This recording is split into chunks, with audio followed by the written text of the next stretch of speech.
showing out, making moves, no doubt.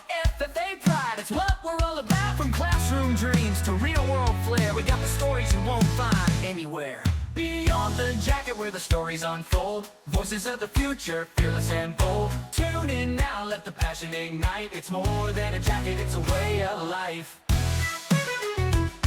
Beyond the jacket where passion meets purpose. Happy Friday, y'all, and welcome back to the Beyond the Jacket podcast. We're super excited that you are spending your time with us today and listening in to a new episode. I have one of your National FFA officers sitting with me today, and we're going to discuss his journey in the Blue Jacket. Welcome, T. Wayne, to the podcast. I'm excited to get to know you today, and I'm sure our listeners are too. Why don't you introduce yourself? I'm sure FFA famous, they'd love to hear from you. Absolutely. I don't know about the famous part, but thank you, Paige, for allowing me to be on here. This is a really cool opportunity. I'm glad that it worked out. I am T. Wayne Williams. I currently serve as the National FFA Southern Region Vice President. So I'm originally from Tennessee, and just a little bit about my background. So the name T. Wayne, that means a lot to me, as my full name is Troy Martin Wayne Williams. And Troy, who was my great-grandfather, he started my family's beef operation here in Liberty, Tennessee, where I'm sitting at right now in 1959. My grandfather, Wayne, he was born on a family farm in Illinois. And currently, to this day, my father, Martin, runs our family's beef operation. We actually just cut some hay yesterday. So 3 generations of agriculturalists in my name. I truly was born into the agriculture industry. So coming into high school, there was never a doubt I was going to join an agricultural class and put on an FFA jacket. My dad had done it, and he had talked about how much it had helped him, how many friends he had gained. And so it was really just never a thought for me. I just knew that I was going to go into agricultural classes, and it's led me to meet some lifelong friendships, to get to live out our mission statement of premier leadership, personal growth, and career success. And I tell anyone now, I'm not the person I am today without my experiences within this Blue Jacket, and more importantly, without the people I've met within this Blue Jacket. Absolutely, T. Wayne. I can agree. I'm also a beef cattle kid. There we go. So, woohoo, this will be a great episode. Yeah. I'm not from Tennessee, but, I right. guess we relate on some common ground there. Now, are you a Gators fan?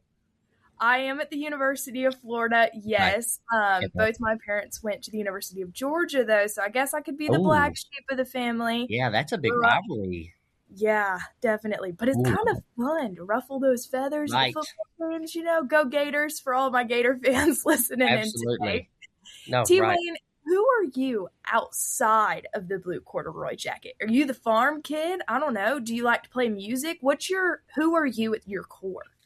That's a great question. It took me a long time to really try to continue to figure out exactly who is T. Wayne Williams. And it's a question that I still ask myself to this day, but absolutely, I love being on the farm. But I would say the number one thing that makes up exactly who I am is my family.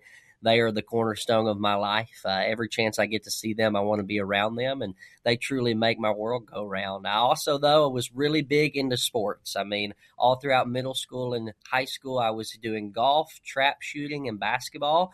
And freshman year, I really thought that I was going to be the Steph Curry of Canyon County High School. I mean, I was about 5'4". I had a perm mullet. I had some blue braces, wore a cowboy hat, and somehow thought that was going to relate to being a really good basketball player like Steph Curry. So that didn't work out very well, but still enjoyed my time, still have some of my best friends in basketball. So I really enjoy those sports and those hobbies like that.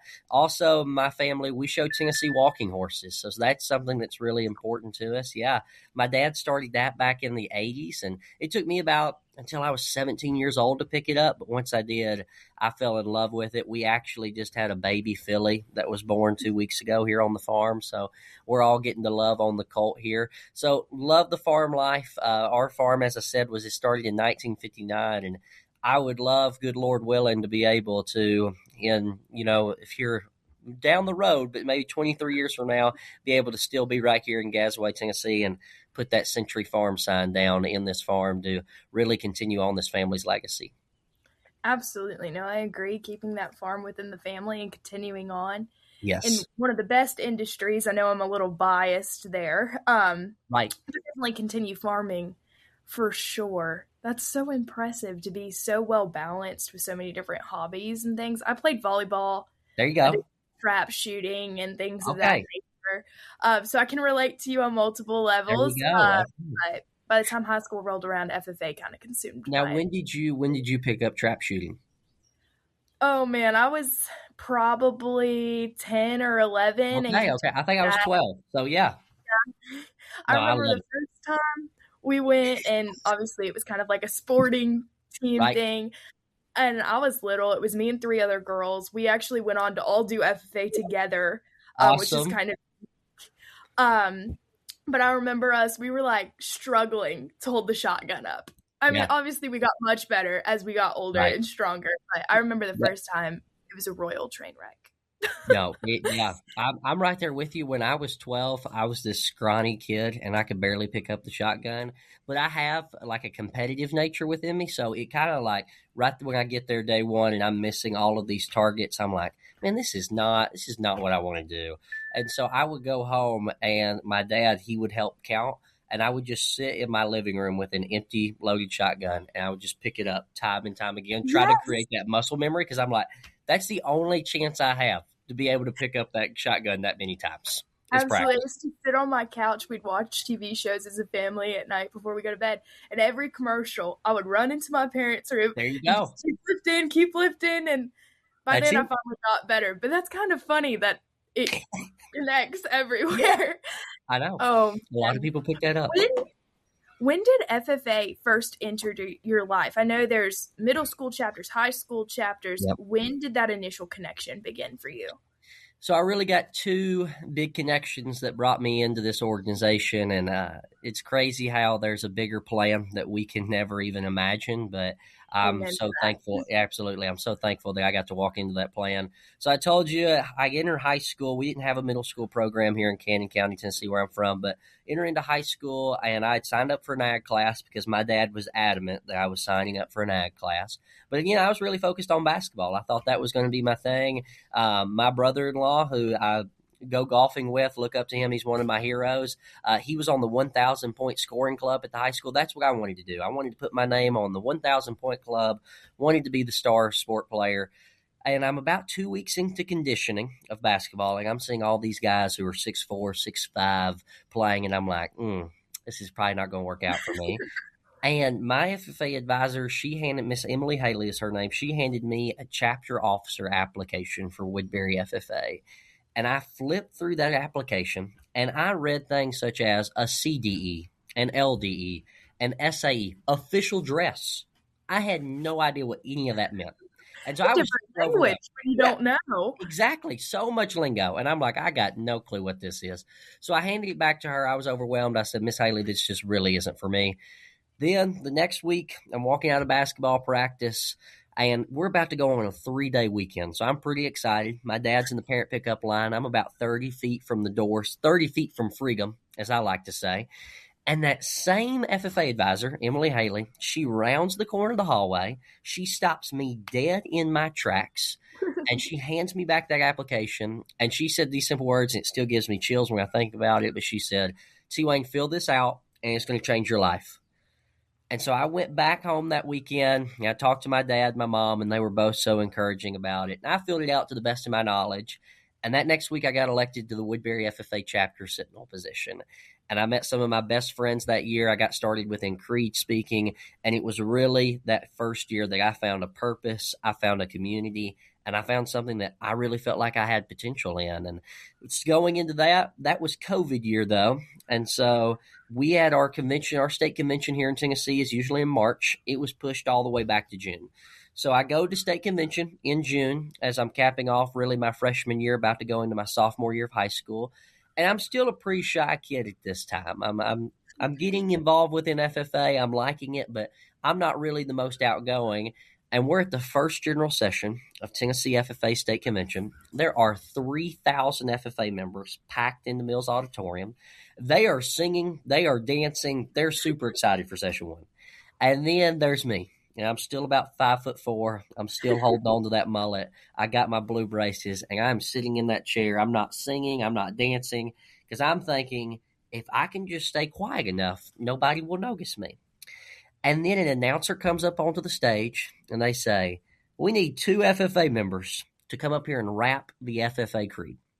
Oh Now, my in that moment, Paige, I was like, yeah, this is not going to be me. So I sink a little bit back into my seat. I keep my head down. I'm like, I'm going to make eye contact with no one. There's 3,000 people in this room. Surely they can find 2 other people.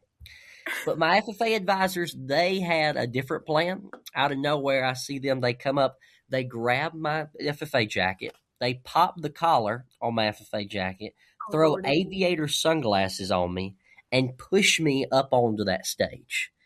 So now here I am in front of 3,000 people, and I've got the collar pop, got the sunglasses on, and I've got no choice but to try to rap the FFA creed. And I go up there, and I wish I can do a little bit of it, a little bit of it. Still. I wish that I could tell you though that I just like absolutely crushed it that day, but it was like it was a slow country style rap that I don't know if it needs to be attempted many more times. And people, they probably clapped out of kindness. I was super embarrassed. It's like that was the most embarrassing moment of my life. I walk off of that stage, and then the next 3 days of convention, the amount of FFA members from other chapters, other schools, FFA advisors, alumni and supporter, they just came up to this random kid from Woodbury FFA and would tell them, oh my gosh, that was so cool that you went up there and rapped the FFA creed. They provided me with so much love, encouragement, and support. It was really the first moment that I recognized that this organization, it's much bigger than ourselves, and that's what I want to be a part of my entire life, is a purpose that is bigger than ourselves. And that's when I knew that I wanted to go full head first diving into FFA and wanted to be a part of everything that this organization had to offer. I have such a similar story. It's crazy. Okay. We're like, I don't know, siblings across the blue jacket Yeah, I line know. at this point, you know. Yeah, But that's that really being everything. said, I also started FFA in the midst of COVID, and in junior high, I remember walking in. I actually switched schools in the middle of my Yep. 7th grade year.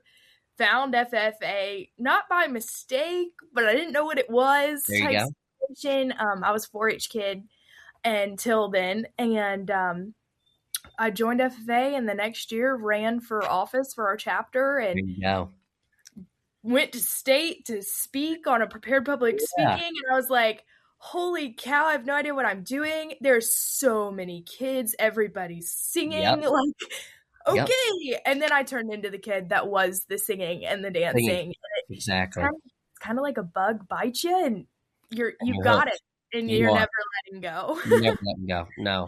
No. That's like Florida's convention. Now, that's a pretty big convention too. So yeah, I could see I would be overwhelmed Around freshman Dwayne walking in there. 7,000 members. Yeah, I think so. Yeah.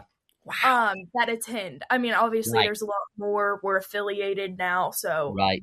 holy cow at the amount of members, which Yes. like I'm forever thankful for that we have that opportunity. 100%. But No. it's kind of crazy to think how things have changed since middle school and moving on, and the people that have just kind of slowly invested in you along the way that saw that potential before we did. Yes. Was that your parents for you, your FFA advisors, maybe a friend? Was there somebody that just kept pushing you a little bit further along the way?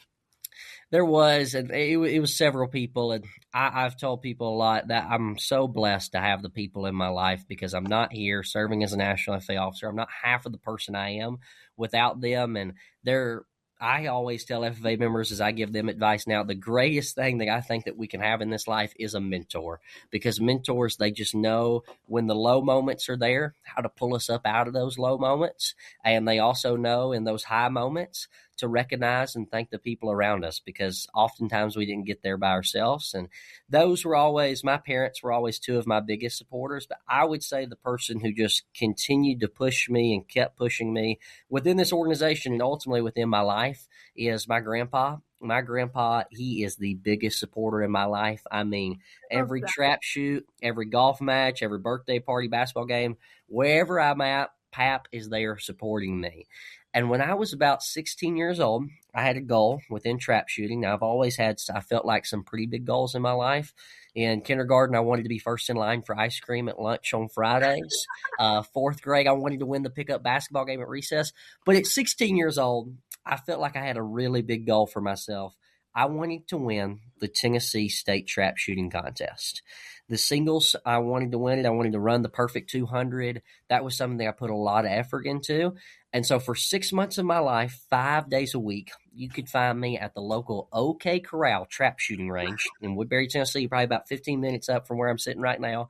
And I was honing in on my skills, my craft. I mean, I had countless shotgun shells in there, shotgun lessons, until eventually I believed, my parents believed, my coaches believed, we all thought I could go and achieve this goal. So June 16th, 2021, the day of the contest arrives. And I remember I stepped out onto that line. I looked across that trap field and I thought, this is going to be my day. I step up there. The first 13 targets, they go all right as planned. I'm knocking them all down. And I step up for that 14th target, what should just be a simple routine shot, and I miss. And I'm thinking, okay, one miss, maybe I still got a chance at winning this thing. Usually at Tennessee State, if you miss one, you're lucky if you got a chance at winning. But I was like, just stay with it. And then I miss again and again until eventually now I'm thinking, what's happening? Not today. I have all these people watching me here, supporting me, and here I am just letting it all go. Until eventually I walk off of the shooting line that first day with a score of 87 hits and 13 misses. I got no chance of my name being called come awards night. And I storm off to this park bench at Nashville Gun Club, and I mean, I'm devastated. Because I start to think, wow, 6 months of my life, 5 days a week, super late afternoons after school, just for this. Like I had just thrown it away here in an hour and a half. And then I truly did have a moment that changed my life. Out of the corner of my eye, I could see my grandpa, as I call him Pap. He's heading my way. And this time when I see him, though, I don't feel relief because I really don't want another pat on the back, you'll go get them next time speech. I'm like, no, I just want to sit here. I want to be mad at myself. But Pap, he didn't do any of that. He sat down beside me. He put his arm around me.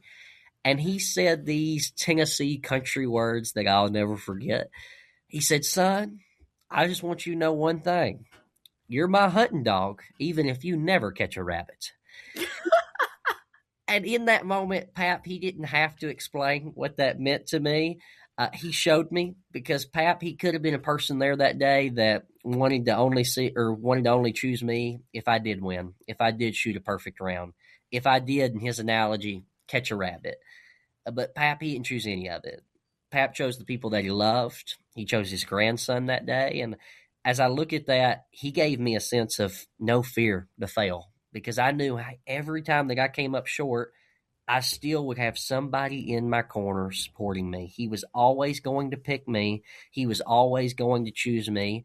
And he was always that person that I know would believe in me. And so having him in my corner through FFA, through running for state office, a national office, was so impactful for me and so influential because one of the greatest gifts that we can give people is believing in them. And that's what my grandpa has given me every single day of my life. And it's what has put my heart on fire for service, quite frankly, because I think about what a great platform as a National FFA officer to try to go give that gift to others, that sense of belief, that sense when I'm halfway across the country and we had a conversation at a state convention that they truly do know that I believe in them and that I am a call or a text away and that I want to cheer them on in their competition. I want to help them in whatever way I can because I know how impactful that's been to my journey. And so I'm grateful for those people in my life. I'm grateful for my grandpa.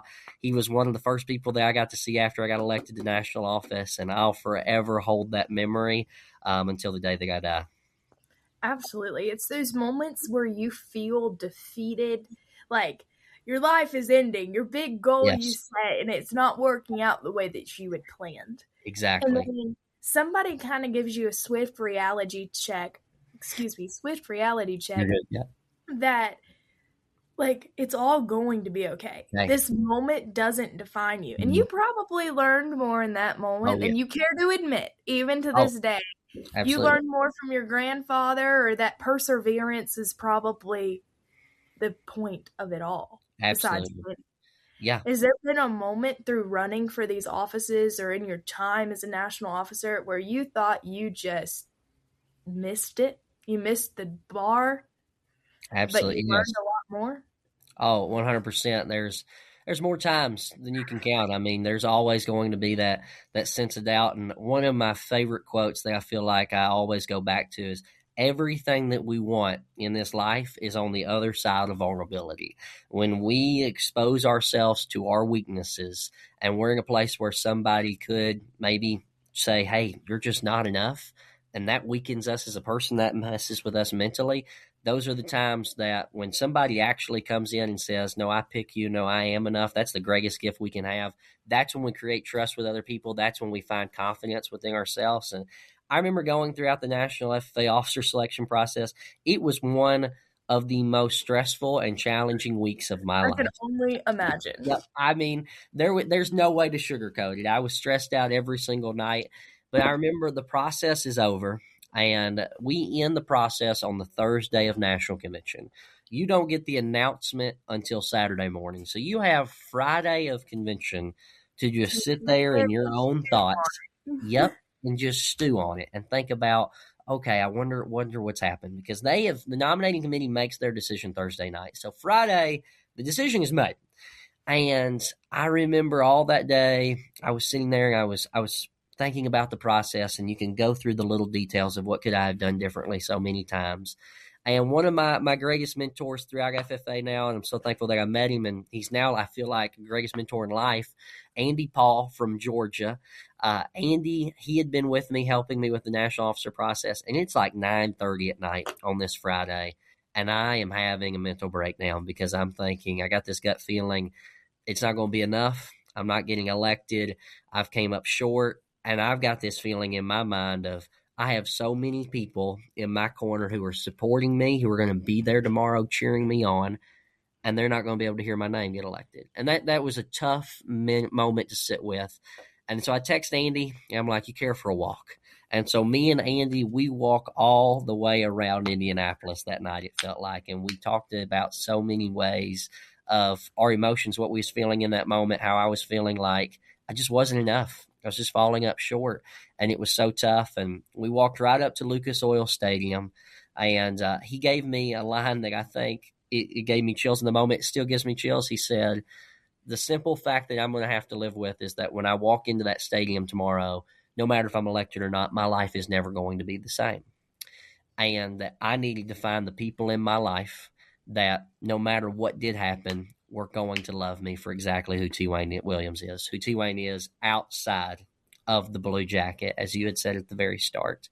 And so I went back to my hotel room that night, and I wrote a list down in my journal of those people who I knew I could count on who I knew I could trust. And that was something that was just incredibly special to me, because I walked in that next morning. Was I still nervous? Absolutely.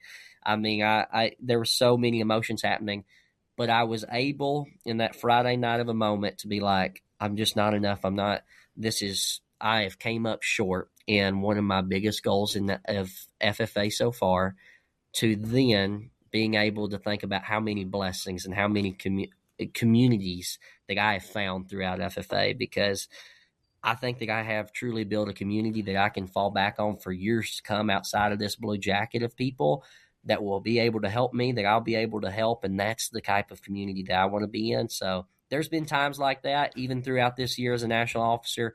But you're right. Those moments, I think those are the times that are helping develop us. They don't define us. They help develop us on this journey. And so I'm a really big believer in humble confidence. And that's why I feel like you've got to have those moments of lows where maybe you're having those feelings of, I've just came up short, I'm not enough.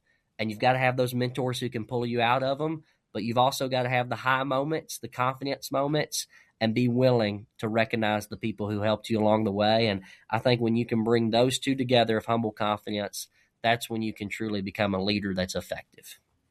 Absolutely. No, I 110% agree with that. The humble confidence, and a combination with also understanding that there's going to be highs and lows in leadership.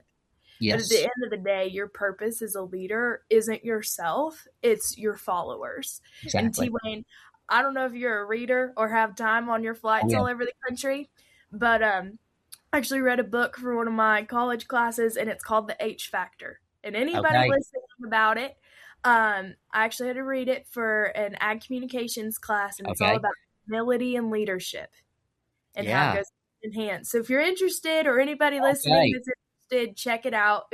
I'm not a reader, and I loved it. Gotcha. So Okay. hopefully you take my recommendation and Absolutely. sit down with a good book. But through all of your leadership experience, we know that FFA is centered around servant leadership and Yeah. really focusing on those members, making those connections, and empowering them. What is your method of servant leadership? Everybody's looks a little different. It does. Servant leadership, it's the greatest part of leadership to me is when we can sacrifice for others. That's the type of leadership I want to be around. And I think that's what I grew up with, thankfully, throughout my family, throughout my community here in Woodbury. I saw servant leaders all around me, and I wanted to inspire to be one. However, what I think servant leadership is to me, I take it through a crazy analogy that I love that I learned at about 10 years old. I was with a youth group there, and I remember at that time I was really probably one of them that didn't really take a lot of things very seriously, from school to sports to other hobbies. I was just wanting to focus on having fun. That was my thing. However, I'm about 10 years old, and one of my good mentors at that time, he was one of our youth group leaders. His name was Mr. Gary, and we all called him Brother Gary. Brother Gary came to me one day, and I'm sitting in his office, and he reads me an analogy that I thought was so cool about servant leadership. He said, if you truly want to be an effective person one day, T-Wayne, and you want to make a difference in people's lives, then you need to have tired feet. And I said, Brother Gary, what in the world do you mean by tired feet? And he gave me a really cool analogy, but he talked about, some of the greatest leaders that have ever walked this life, some of the people who have changed people's life in so many ways. When they walked around, they didn't have Nike shoes. They didn't have New Balances. They had tired feet wherever they went. But they were spreading love. They were spreading hope. They were spreading grace. They were spreading mercy wherever they went to. And he then asked me a question at 10 years old that I still try to ask myself to this day. He said, T-Wayne, how can you have tired feet every single day of your life? Because if you can have tired feet, it means three things. It means, one, you showed up. It means, two, you served others. And it means, three, you gave something of yourself to somebody else. And as I look at this year as a national officer, and I was thinking about the decision to run for national office, that continued to cross through my mind of how great of a platform this is to go out and have tired feet for other people. For when I'm in a hotel room in Alaska, 4,000 miles away from my home, I can sit down in that room the day after that convention and say, man, my feet are killing me. But that's because I was trying to be on them every single moment of that day to spread love, to spread hope, to spread kindness and joy, and to try to go instill belief in others. And so when I look at servant leadership, I always think of the analogy of tired feet. That's exactly what I hope to do in my next 6 months of service, is go have tired feet for FFA members. And I don't want that to end after October when I hang up this jacket. That's something that I want to be a life mission for me. Wherever I go, wherever I'm at, I want to be up and moving and reaching as many people as I can, because I really think that one thing that we can do within this life is love other people, because we are all valuable. We are all fearfully and wonderfully made. And that's something that I want to continue to go do for other people, is try to show them love. And I think I can do that through that analogy. And so it's a little unique. It's a little different, but that's something that is continued to be ingrained in my mind. Yeah, different isn't always bad. And I think I'm going to steal that one from you, kind of put it in my toolbox. To be tired is a blessing. It is. I always said, to be tired from something you once prayed so hard for, you Absolutely. cannot complain about. You Absolutely. have to be thankful for that opportunity, and you will have a rest day. Even Oh, yeah. the Lord had a rest day. Right. That's right. That's but right. in the same way, like, to serve those members and to pour into them is so important. And Right. I remember when I hung up my jacket, well, almost a year ago now. Holy Right. cow, I haven't sat and reflected in that, man. Whoa! Oh, let's not get teary-eyed or anything. Right. Like, almost a year ago now, and I've had students, everybody comes up to Gainesville to do their state contest. Right. And a lot of people, even ones that aren't from my chapter, call me and are like, hey, Paige, we want to see you, and things of that nature. And it just reminds me that I did my job in the Blue Jacket. Absolutely. And I think for so many alumni or national officers that might not be in the classroom every day, when you get to connect with those members, it kind of sparks your passion just as much as you're sparking theirs. Mm-hmm. And it's for those reasons that I get to pour back through the podcast, kind of like you get to pour back through your year of service. And I Absolutely. cannot wait to see you at National Convention when I get my American degree. That'll be so Yes. cool, That'd be especially after us connecting on here. Now, What do you want FFA members to walk away with after hearing your story? the biggest thing I would say for them is I look at my time within FFA. It is just the simple opportunity to continue to step outside of your comfort zone. I look at so many opportunities I had within FFA, from career development events to leadership development events, to running for a regional office in Tennessee, to state office. All of those things, there was a lot of uncertainty behind them. However, I was willing to just take the step. When we expose ourselves, when we create that vulnerability moment, that's when we truly are finding a purpose within this life. And so I try to push FFA members all the time to take that one step. Maybe it's very simple of, I'm just going to go to the chapter meeting at school. Whatever that may be, this blue jacket truly does open up doors of opportunities. I've seen that in so many ways. And I want them to see that when we are willing to expose ourselves and to showcase that weakness, that's when we're truly going to see that, hey, this community of blue jackets, they are here to continue to love you, to continue to support you and encourage you. And that's where I really want to continue to showcase. I was a person within FFA for a long time who felt like I needed to put my guard up, who needed to put my shield up and only showcase my strengths all the time. However, that's not what a human being is. We all have strengths and flaws. We all have a weakness. And when we're willing to open up to others and showcase, hey, I really struggle with this, but it's something that I'm working on, that's when we truly do create friendships. That's when we truly do create lifelong connections. And so I'm really glad that I was able to experience that within FFA, and also to be fully known and to be fully loved by people in this blue jacket. It's a blessing that I can't even begin to comprehend. Absolutely. I think a lot of students struggle with that to an extent. They kind of think they have to put on their armor, They or do. like for me, my armor was my blue jacket, and I Yep. wanted to shine as Yep. bright as I could when I wore it. But there was times that I was uncertain, scared to death. Exactly. But you wouldn't let people see that because you have to be the clean, polished professional. Yes. And I think that's a message we really haven't covered yet. So thank you for bringing that up, that it's Mhm. okay to be vulnerable and be proud in those moments Absolutely. because you are human.